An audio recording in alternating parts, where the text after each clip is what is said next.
শুভেচ্ছা,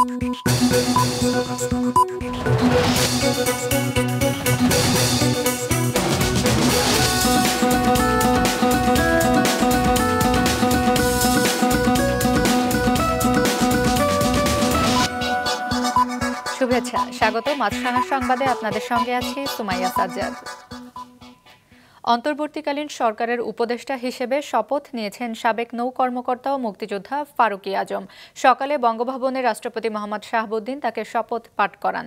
পরে শপথ বইতে স্বাক্ষর করেন তিনি। নোবেলজয়ী অর্থনীতিবিদ অধ্যাপক ডক্টর মোহাম্মদ ইউনুসকে প্রধান উপদেষ্টা করে গত বৃহস্পতিবার ৮ আগস্ট রাতে ১৭ সদস্যের অন্তর্বর্তীকালীন সরকার গঠিত হয়।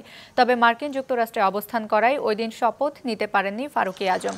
শপথ গ্রহণ করায় আজই মন্ত্রণালয়ের দায়িত্ব পেতে পারেন তিনি। এদিকে শপথ নিয়েছেন আপিল বিভাগে নিয়োগ পাওয়া ৪ বিচারপতি। তারা হলেন বিচারপতি জুবায়ের রহমান চৌধুরী, বিচারপতি সৈয়দ মোহাম্মদ জিয়াউল করিম, বিচারপতি মোহাম্মদ রেজাউল হক ও বিচারপতি এস.এম. এমদাদুল হক। সকালে সুপ্রিম কোর্টের জাজেস লাউঞ্জে এ ৪ বিচারপতিকে শপথ বাক্য পাঠ করান প্রধান বিচারপতি সৈয়দ রেফাত আহমেদ। বাড়িয়ে বা কমিয়ে নয়, বরং এখন থেকে প্রকৃত মূল্যস্ফীতি এবং মোট দেশজ উৎপাদন বা জিডিপির তথ্য প্রকাশ করা হবে। তবে মূল্যস্ফীতি নিয়ন্ত্রণকেই সর্বোচ্চ গুরুত্ব দেবে বলে জানিয়েছে অন্তর্বর্তীকালীন সরকারের অর্থ পরিকল্পনা উপদেষ্টা। দায়িত্ব নেবার পর সকালে পরিকল্পনা মন্ত্রণালয়ে গিয়ে তিনি এমন প্রতিশ্রুতি দেন। বলেন, কয়েক দিনের স্থবিরতার কারণে ভেঙে পড়েছে সরবরাহ শৃঙ্খল, যার প্রভাবে বেড়েছে জীবনযাত্রার ব্যয়। তবে এখন বাজারে কিছু পণ্যের দাম কমেছে বলে জানিয়েছেন তিনি। বলেন, সবকিছু স্বাভাবিক হলে দাম আরও কমে আসবে।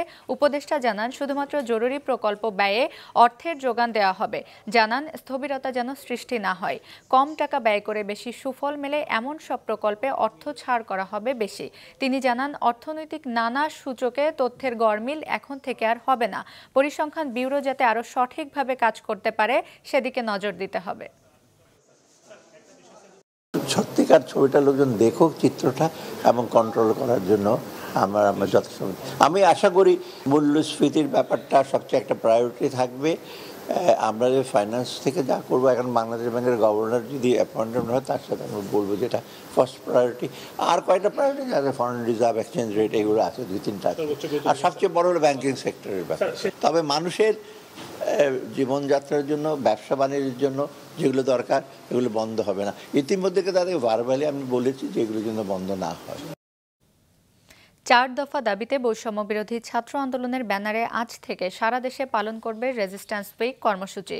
বৈষম্য বিরোধী ছাত্র আন্দোলনের অন্যতম সমন্বয়ক আবু বাকের মজুমদার এ কর্মসূচির কথা জানিয়েছেন। ৪ দফা দাবিতে অন্যতম হচ্ছে শেখ হাসিনা এবং তার দল ও সরকার যে হত্যাযজ্ঞ চালিয়েছে সেগুলোর দ্রুত বিচার নিশ্চিত করতে বিশেষ ট্রাইব্যুনাল গঠন করা। কর্মসূচির অংশ হিসেবে আজ সারা দেশে যেসব স্থানে বৈষম্য বিরোধী আন্দোলনে ছাত্ররা নিহত হয়েছেন সেসব পয়েন্ট অভিমুখে রোড মার্চ কর্মসূচি পালিত হবে। এ কর্মসূচিতে সংশ্লিষ্ট স্থানে জড়ো হয়ে ১ মিনিট নীরবতা পালন করা এবং নিহতদের স্মরণে দোয়া ও প্রার্থনা করা হবে। কেন্দ্রীয়ভাবে বিকেল ৩টায় ঢাকা বিশ্ববিদ্যালয়ের সন্ত্রাস বিরোধী রাজু ভাস্কর্যের পাদদেশে জড়ো হবেন বৈষম্য বিরোধী আন্দোলনের ছাত্র জনতা। রাজধানীর প্রধান সড়কগুলোতে বেড়েছে ট্রাফিক পুলিশের উপস্থিতি। সড়কে যান নিয়ন্ত্রণে কাজ করছেন শিক্ষার্থীরাও। দর্শক, এ নিয়ে বিস্তারিত জানাতে রাজধানীর শাহবাগ মোড় থেকে সরাসরি যোগ দিচ্ছেন স্টাফ রিপোর্টার দাউদ হাসান। দাউদ, আপনি তো সকাল থেকে রাজধানীর বিভিন্ন সড়ক ঘুরছেন, ট্রাফিক পুলিশের উপস্থিতি কেমন দেখছেন?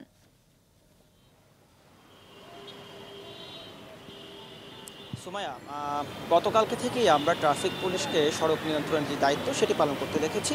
তবে আজকে গতকালকে থেকেও কিন্তু ট্রাফিক পুলিশের সংখ্যা আমরা বেশি দেখেছি। আমি এই মুহূর্তে আছি রাজধানীর যে কয়েকটি ব্যস্ততম সড়ক রয়েছে, মোড় রয়েছে, সেটি হচ্ছে শাহবাগের, তার মধ্যে শাহবাগ একটি। এইখানে আমরা প্রত্যেকটা, যেহেতু চারদিকে চার কোণাতেই আমরা কিন্তু দেখছি হচ্ছে ট্রাফিক পুলিশ দায়িত্ব পালন করতে। গতকালকের থেকেও কিন্তু আজকে ট্রাফিক পুলিশের যে সংখ্যা সেটি বেড়েছে। পাশাপাশি শিক্ষার্থীরা কিন্তু এখনও মাঠে আছে, এখনও যে পরিস্থিতি ট্রাফিক নিয়ন্ত্রণের যে দায়িত্ব সেটি ট্রাফিক পুলিশের পাশাপাশি শিক্ষার্থীরাও পালন করছে। তবে গতকালকের থেকেও কিন্তু গতকালকে আমরা বিভিন্ন পয়েন্টে 20 থেকে 25 জন, 15 জন এরকম করে আমরা শিক্ষার্থীরা দেখেছি ট্রাফিক নিয়ন্ত্রণের দায়িত্ব পালন করতে, কিন্তু সেই সংখ্যাটি আজকে কমেছে। রাজধানীর যতগুলো পয়েন্ট এখনও পর্যন্ত ঘুরেছি, আমরা দেখেছি যে শিক্ষার্থীদের সেই সংখ্যাটি কমেছে। শিক্ষার্থীদের কাছে জানার চেষ্টা করেছি আসলে তারা এখন কতদিন পর্যন্ত তারা মাঠে থাকবে। তারা আমাকে যেমনটি জানিয়েছে, তারা এই মুহূর্তে আর ট্রাফিকের দায়িত্ব পালন করতে চাচ্ছে না। তারা চাচ্ছে যেহেতু ট্রাফিক পুলিশ রাস্তায় ফিরে এসেছে, তারা চাচ্ছে যে তাদের যে দায়িত্ব সেটি ট্রাফিকের হাতে দিয়ে তারা হচ্ছে পড়ার টেবিলে ফিরে যাওয়ার জন্য চাচ্ছে। এছাড়া আমরা আরেকটি বিষয় আপনাকে জানিয়ে রাখি, সেটি হচ্ছে সড়কে কিন্তু যান পরিবহনের যে পরিমাণ সেটি কিন্তু আস্তে আস্তে বাড়ছে এবং সড়কে ট্রাফিক পুলিশ ফেরায় কিন্তু যে ট্রাফিকের যে দায়িত্বটা সেটি সুষ্ঠুভাবে এখনো পর্যন্ত পালন হচ্ছে। সুমাইয়া। ধন্যবাদ দাউদ।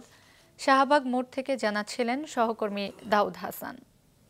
এদিকে সারা দেশের থানাগুলোতে কাজে যোগ দিয়েছে পুলিশ সদস্যরা, পাশাপাশি সড়কে কাজ করছে ট্রাফিক পুলিশ।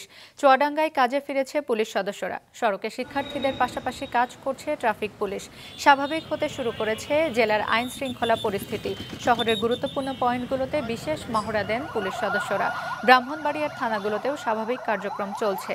যশোরের রাস্তায় নেমেছে ট্রাফিক, তাদের সহযোগিতা করছে শিক্ষার্থীরা। ঝিনাইদহে সড়কে কাজ শুরু করেছে ট্রাফিক, সেবা দিচ্ছে পুলিশ।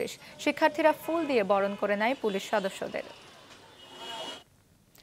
দর্শক, পুলিশ সদস্যদের কাজে যোগ দেওয়ার বিষয়ে কিছুক্ষণ আগে নরসিংদী থেকে জানিয়েছেন আমাদের জেলা প্রতিনিধি বজরুল আমিন চৌধুরী। 7 দিন পর নরসিংদী জেলায় কিন্তু পুলিশ বাহিনী তাদের স্ব কর্মস্থলে যোগ দিয়েছেন। ইতিমধ্যেই জেলার 7টি থানায় পর্যায়ক্রমে কিন্তু আস্তে আস্তে প্রত্যেকেই কিন্তু তাদের দায়িত্ব পালনের জন্য সেখানে উপস্থিত হয়েছেন এবং প্রত্যেকটি থানা কিন্তু এখন সচল রয়েছে, তাদের দৈনন্দিন কাজকর্ম তারা শুরু করেছেন।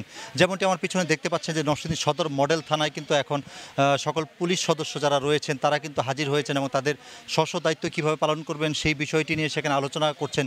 বিশেষ করে এখানকার যে ভারপ্রাপ্ত কর্মকর্তা আমাদেরকে জানিয়েছেন যে এখন রোল কল অনুষ্ঠিত হবে। আমার পেছনে আপনারা লক্ষ্য করছেন যে পুলিশ সদস্যরা সবাই কিন্তু সারিবদ্ধভাবে দাঁড়িয়ে আছেন এবং তারা আমাদেরকে জানিয়েছেন যে এখন থেকে তারা তাদের সকল যেই স্বাভাবিক যে কার্যক্রম সেটি অব্যাহত রাখবেন এবং জনসাধারণকে তারা জানিয়েছেন যে যে কোনো প্রয়োজনে আগের মতন যেন তারা তাদের সাথে যোগাযোগ করে তাদের অভাব অভিযোগ যেগুলো রয়েছে বা কেউ যদি কোনো সমস্যায় পড়ে থাকেন তাহলে যেন তারা নির্দ্বিধায় থানাগুলোতে এসে তাদের অভিযোগ দায়ের করে এবং তারা কিন্তু সে আগের মতো আবার তাদের সেই কাজকর্ম পরিচালনা করবেন বলে আমাদেরকে জানিয়েছেন। বেশ কয়েকদিন বন্ধ থাকার পর আজ থেকে শুরু হয়েছে লোকাল ও কমিউটার ট্রেন চলাচল। 15 আগস্ট বৃহস্পতিবার থেকে চলবে আন্তনগর ট্রেন। কাউন্টারে টিকিট ও অনলাইনের মাধ্যমে চলছে টিকিট বিক্রি। ঢাকার রেলওয়ে স্টেশন থেকে মেইল, এক্সপ্রেস, লোকাল, কমিউটার 10টি ট্রেন চলাচল করছে বিভিন্ন গন্তব্যে। গাজীপুরের জয়দেবপুর ও টঙ্গী জাংশন দিয়ে নির্বিঘ্নে ট্রেন চলাচল করছে। কোনো রকম ঝামেলা ছাড়াই যাত্রীরাও ট্রেন ভ্রমণ করতে পারছেন। গতকাল থেকে সারা দেশে মালবাহী ট্রেন চলাচল শুরু হয়েছে। দেশের বিভিন্ন স্থানে সংখ্যালঘুদের উপর হামলা, মন্দির, বাড়িঘর ও দোকানপাট ভাঙচুর, লুটপাট এবং অগ্নিসংযোগের প্রতিবাদে ব্রাহ্মণবাড়িয়ায় মানববন্ধন ও প্রতিবাদ সমাবেশ হয়েছে। সোমবার ব্রাহ্মণবাড়িয়া প্রেসক্লাব প্রাঙ্গণে সনাতন শিক্ষার্থী ঐক্য এবং সুশীল সমাজ নাগরিকবৃন্দের উদ্যোগে এ কর্মসূচি পালিত হয়। এ সময় বক্তারা মন্দিরসহ জানমাল রক্ষার্থে মুসলিম সম্প্রদায়ের সকলে এগিয়ে আসায় কৃতজ্ঞতা জানায়। এদিকে আদিবাসী হিসেবে সাংবিধানিক স্বীকৃতি, সমতলের আদিবাসীদের জন্য পৃথক মন্ত্রণালয়, ভূমি কমিশন গঠন ও আদিবাসীদের নিরাপত্তা নিশ্চিতের দাবিতে দিনাজপুরের নবাবগঞ্জে র্যালি ও মানববন্ধন করেছে সমতলের আদিবাসী শিক্ষার্থীরা। সোমবার বিকেলে উপজেলা পরিষদ চত্বর থেকে আদিবাসী শিক্ষার্থীদের একটি র্যালি বের হয়। পরে সেখানে আদিবাসী শিক্ষার্থীদের একটি মানববন্ধন অনুষ্ঠিত হয়। বাংলাদেশের সাম্প্রতিক সব সহিংস ঘটনায় নিরপেক্ষ স্বচ্ছ তদন্তের উপর জোর দিয়েছেন জাতিসংঘ মহাসচিব অ্যান্টনিও গুতেরেস। এক ব্রিফিংয়ে মহাসচিবের উপমহাপাত্র ফারহান হক একথা জানান।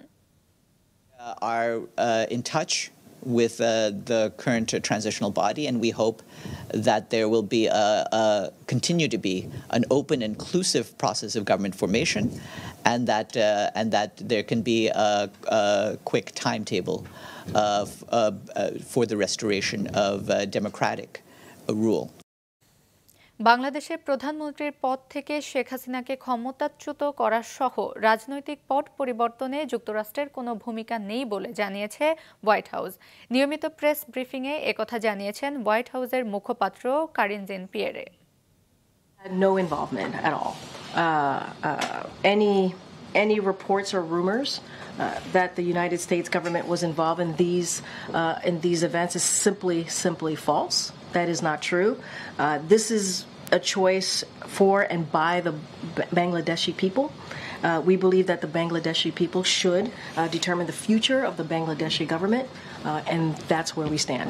Any allegations, certainly we will continue to say, and I have said here, is simply untrue. এই ছিল এখনকার মতো। আমাদের পরবর্তী সংবাদ দুপুর 2টায় দেখার আমন্ত্রণ রইল।